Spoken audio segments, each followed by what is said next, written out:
is early morning of the first Tuesday in November. This is an American city. A city that is not very large, not very rich, not very old. It is situated in the western part of the United States, in California. Its name is Riverton.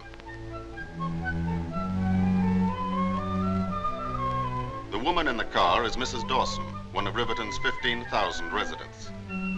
She is principal of public school number 2. But today there will be no classes held here, for this is election day.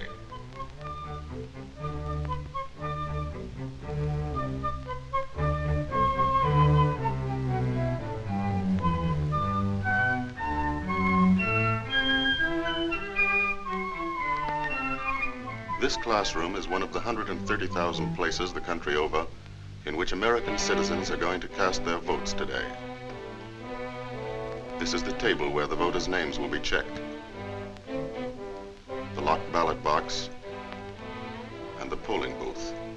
Here it is, in the privacy of this curtained space, that the American voters every 4 years, on the first Tuesday after the first Monday in November, choose their national government.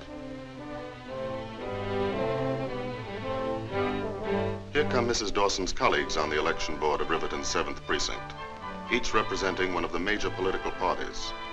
Mr. Schwartz is a Republican who works for the streetcar company. Mrs. Abernathy is a housewife and a Democrat. Mrs. Dawson is chairman. They've all known one another for years. First, they remove the last traces of their campaign activities, their party buttons. Then they take the oath.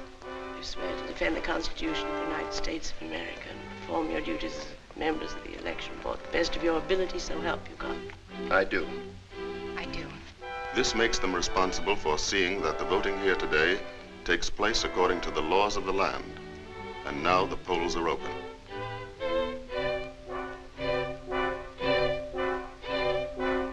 Here comes the first voter. No wonder he's first. He's been up since 4 o'clock delivering milk. Oh, yeah. Good morning, everybody.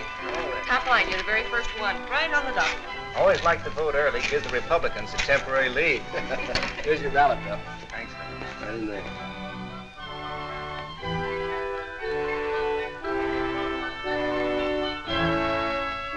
That's as far as we can go.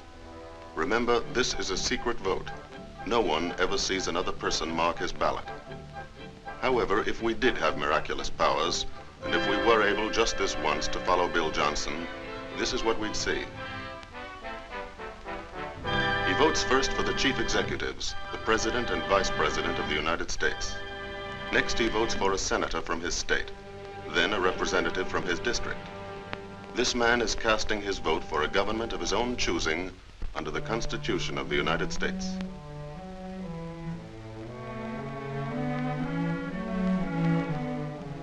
This is the way it's set up. There are 3 branches of the United States government: the executive branch, or president, the legislative branch, or Congress, and the judicial branch, or Supreme Court. The duties of each branch are established in the Constitution.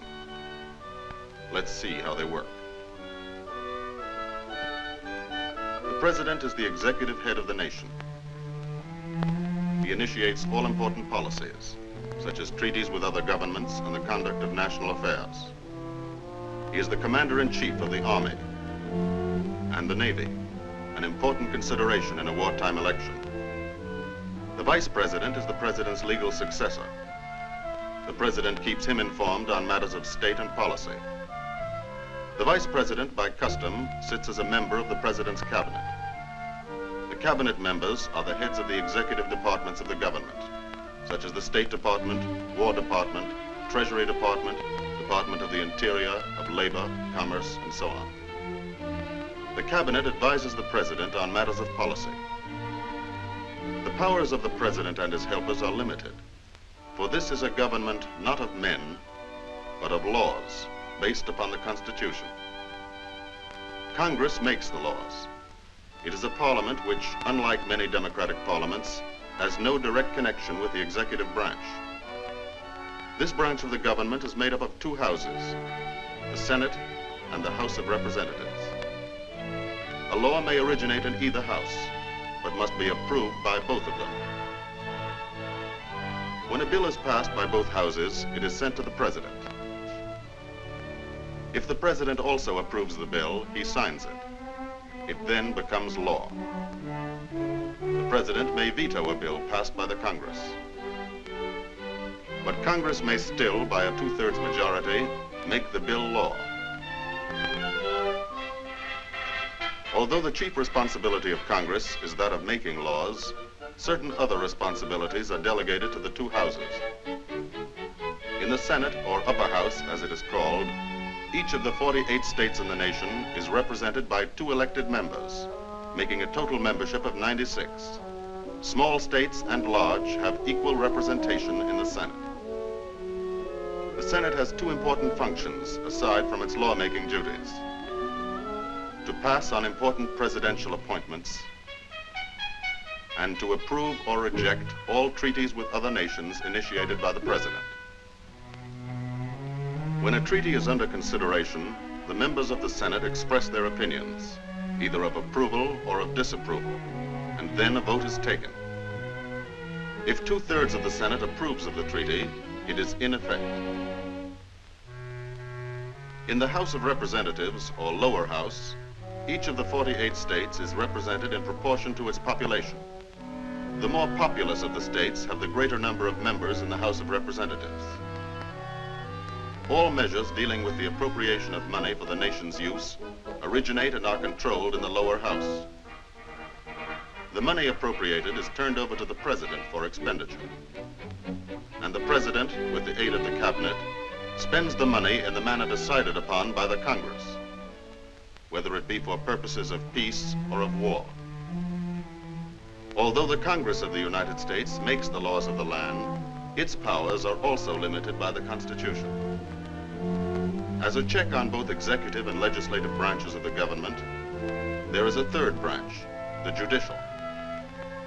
The Supreme Court, whose members are appointed for life by the President. The Supreme Court protects the Constitution from violation by congressional laws or executive orders. The 3 branches, executive, legislative, and judicial, each with some power, none with all the power, check and balance each other in the manner intended by the framers of the Constitution, so that the ultimate power rests always in the hands of the voter, Bill Johnson. Having voted for a federal government, he must also choose a governor for his state, members of the state assembly, county judges, all the minor offices, and various legislative amendments. When Bill Johnson is finished, he has elected an entire government from top to bottom. That is, if a majority of the voters think the way he does about it.